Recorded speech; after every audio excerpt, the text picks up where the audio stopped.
শেখ হাসিনা দেশে ফিরলেই তার ফাঁসির রায় কার্যকর করা হবে, এমন মন্তব্য করেছেন এনসিপির আহ্বায়ক ও বিরোধী দলীয় চিফ হুইপ নাহিদ ইসলাম।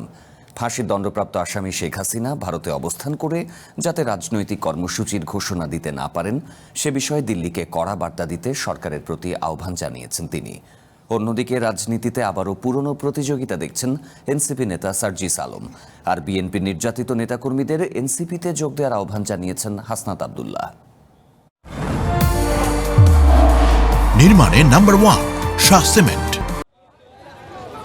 জুলাই গণঅভ্যুত্থানের দ্বিতীয় বর্ষপূর্তি উপলক্ষে ৩৬ দিনব্যাপী কর্মসূচির অংশ হিসেবে জুলাই পদযাত্রা করছে জাতীয় নাগরিক পার্টি এনসিপি। পঞ্চম দিন শুক্রবার বিকালে নাটোর শহরের স্বাধীনতা চত্বরে পদযাত্রা শেষে সমাবেশ করেন দলটির নেতাকর্মীরা।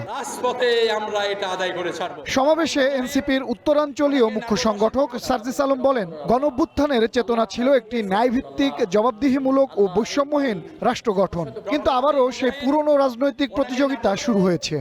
আবারও সেই পুরনো রাজনৈতিক প্রতিযোগিতা, আবারও জাতীয়তা যে স্বার্থ, দেশের মানুষের যে স্বার্থ, সেই স্বার্থের আগে দলীয় স্বার্থ, ব্যক্তিগত, গোষ্ঠীগত, প্রাতিষ্ঠানিক স্বার্থ প্রাধান্য পাওয়া শুরু করলো।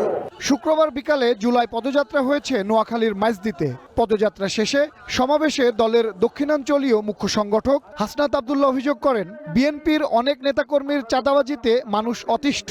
আপনাদের অনেক দলের চাঁদাবাজি করে, টেন্ডারবাজি করে, সিএনজি স্টেশনগুলো দখল নিয়েছে। এই দোকানদাররা অতিষ্ঠ, ব্যবসায়ীরা অতিষ্ঠ। আমাদের মূল বিএনপি যারা রয়েছে, এনসিপির দরজা আপনাদের জন্য আমরা উন্মুক্ত করে গেলাম।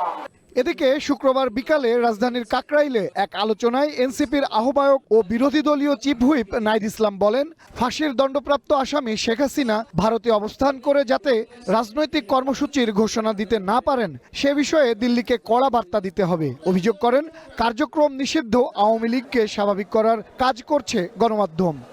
শেখ হাসিনা যদি দেশে ফিরে, কেবলমাত্র ফিরবে ফাঁসির রায় কার্যকর হওয়ার জন্য। দিল্লিকে এটা কঠোরভাবে বাংলাদেশ সরকারের বার্তা দেওয়া উচিত।